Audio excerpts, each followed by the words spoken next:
שלום, אני באתי להסביר לכם על חוג נורא מבוקש באוניברסיטת תל אביב. החוג לפילוסופיה.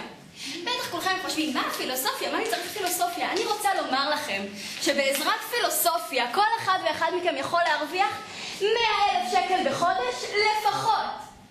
בדיוק פתחו פה בטבריה עילית מפעל פילוסופיה חדש. אם אתם מסיימים 4 שנים של תואר בפילוסופיה, אתם ניגשים לאוניברסיטה, כאילו מנסים לקבל שם עבודה, ולאט לאט המשכורת עולה ועולה. תראו, זה לא חדש ללמוד פילוסופיה. ראש הממשלה למד פילוסופיה, איך קוראים לו? זה אובמה למד פילוסופיה. אני רוצה ללמוד פילוסופיה, אני עושה 5 יחידות במתמטיקה עכשיו בשביל ללמוד פילוסופיה. אני רוצה שכל אחד ואחד מכם ילמד פילוסופיה. אני בטוחה שאתם רוצים להצליח בחיים. להצליח בחיים שווה כסף. פילוסופיה שווה כסף, זה ידוע. אתם גם בחיים לא תיכשלו בפילוסופיה. פילוסופיה, כל אחד אומר מה שהוא רוצה, וכולם מצליחים. פילוסופיה זה שם המשחק. אתם רוצים להצליח, תבחרו בפילוסופיה.